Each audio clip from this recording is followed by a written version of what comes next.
ഫലസ്തീൻ സ്വാതന്ത്ര്യം ഉന്നയിക്കാൻ ഇറാൻ തത്വത്തിൽ തീരുമാനിച്ചു.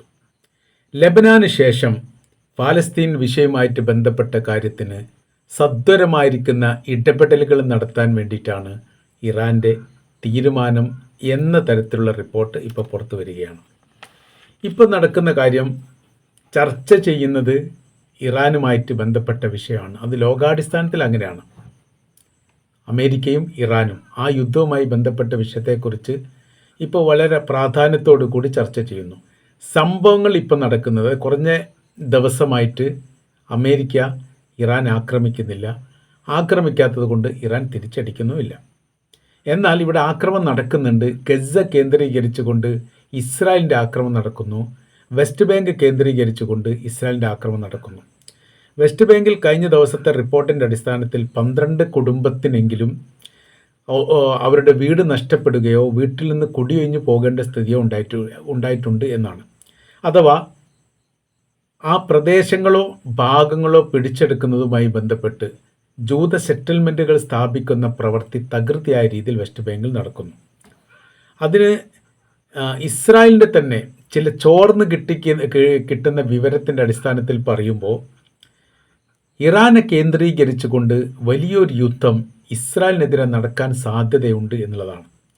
മേഖല പരമാവധി ഇസ്രായേലിൻ്റെ നിയന്ത്രണത്തിലാക്കുക എന്നുള്ളത് അനിവാര്യമായിരിക്കുന്ന ഒരു കാര്യമാണ് എന്ന് ഇസ്രായേൽ വിലയിരുത്തുന്നു. കാര്യം ഇറാൻ എന്ന് പറയുന്ന സൈനിക രാജ്യം അത് ഏത് തരത്തിൽ ഇടപെടൽ മറ്റു ലോക രാജ്യത്തിൻ്റെ മേലെ നടത്തിയാലും അവർ വിജയിക്കുന്ന തരത്തിലേക്കാണ് കാര്യങ്ങൾ പോകുന്നത്. ഇസ്രായേലിന് ഇന്ന് ലോകത്ത് ഭയമുള്ളൊരു രാജ്യത്തിൻ്റെ പേര് ഇറാനാണ്. അമേരിക്കക്ക് ഇന്ന് ഭയമുള്ളൊരു രാജ്യത്തിൻ്റെ പേര് ഇറാനാണ്. ഏത് തരത്തിലാണ് അവരുടെ ഭാഗത്തു നിന്ന് പ്രതികരണം ലഭിക്കുക എന്നുള്ളത് അല്ലെങ്കിൽ കിട്ടുക എന്നുള്ളതിനെക്കുറിച്ച് കൃത്യമായിരിക്കുന്ന രൂപം ഇപ്പോഴുമില്ല. മാത്രമല്ല അവർ കണക്കാക്കുന്ന ഇങ്ങനെയാണ്: ഇറാൻ്റെ കൈവശത്തുള്ള ആയുധങ്ങളെക്കുറിച്ചോ അതിൻ്റെ പ്രേരശേഷിയെക്കുറിച്ചോ അത് ഉപയോഗിക്കുന്ന സൈനികരുമായി ബന്ധപ്പെട്ട കാര്യത്തെക്കുറിച്ചോ കൃത്യമായിരിക്കുന്ന ഒരു വിവരം ശേഖരിക്കുന്ന കാര്യത്തിൽ ഇസ്രായേലും അമേരിക്കയും തത്തുല്യമായ രീതിയിൽ പരാജയപ്പെട്ടിരിക്കുന്നു.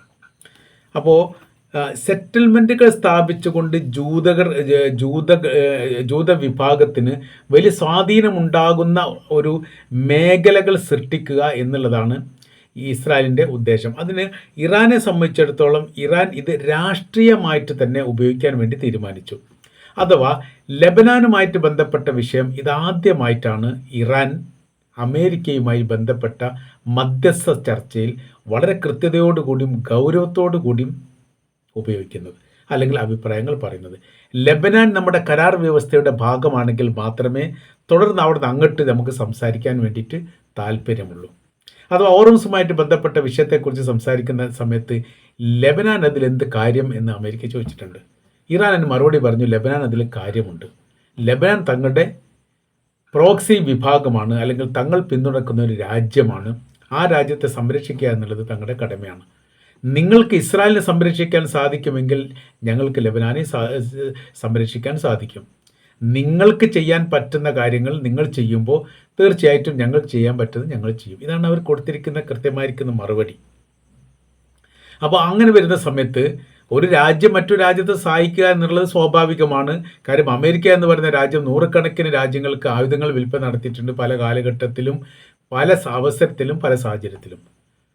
അത് ചെറിയ ആയുധങ്ങൾ മാത്രമല്ല, ഭീമമായിരിക്കുന്ന ആയുധങ്ങൾ, ആകാശ പ്രതിരോധ സംവിധാനങ്ങൾ വരെ പല ഘട്ടങ്ങളിലായി അമേരിക്ക വിൽപ്പന നടത്തിയിട്ടുണ്ട്. അവർക്കതാവാം, നമ്മൾക്കാവാൻ പറ്റില്ല എന്ന് പറയുന്നത് വലിയ പ്രശ്നമാണ്.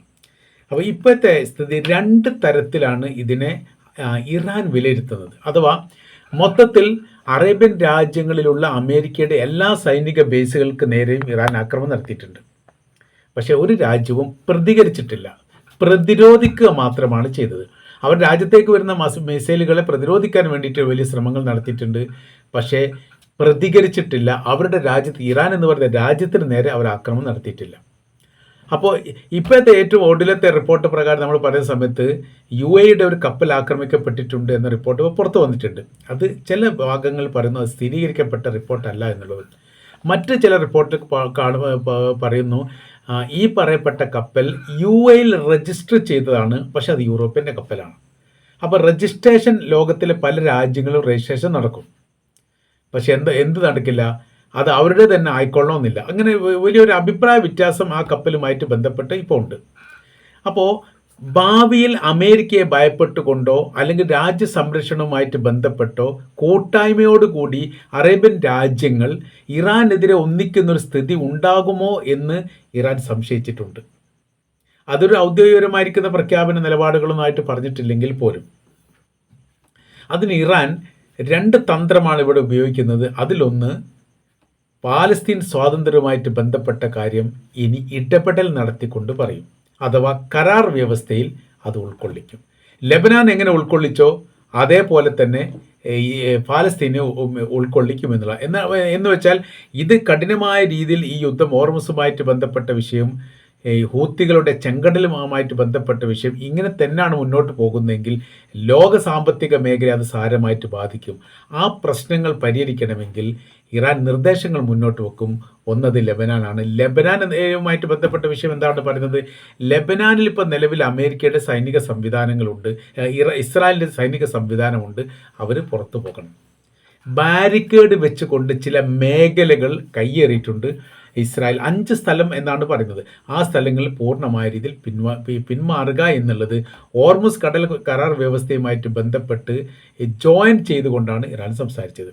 ഇനി അടുത്ത പ്രാവശ്യം അറേബ്യൻ രാജ്യങ്ങളുമായിട്ട് ബന്ധപ്പെട്ട വിഷയത്തെക്കുറിച്ച്, അതായത് പാലസ്തീനുമായിട്ട് ബന്ധപ്പെട്ട വിഷയത്തെക്കുറിച്ച് ഇറാൻ സംസാരിക്കുമ്പോൾ അത് റൂട്ട് മാറിയിട്ടാണ് പോവുക എന്ന കാര്യം സംശയമില്ല. അഥവാ പാലസ്തീൻ സ്വാതന്ത്ര്യം നൽകുന്നിടം വരെ ഹോർമുസുമായിട്ട് ബന്ധപ്പെട്ട വിഷയത്തിന് പര്യവസാനമുണ്ടാവില്ല എന്ന് പറഞ്ഞാൽ റൂട്ട് മാറി.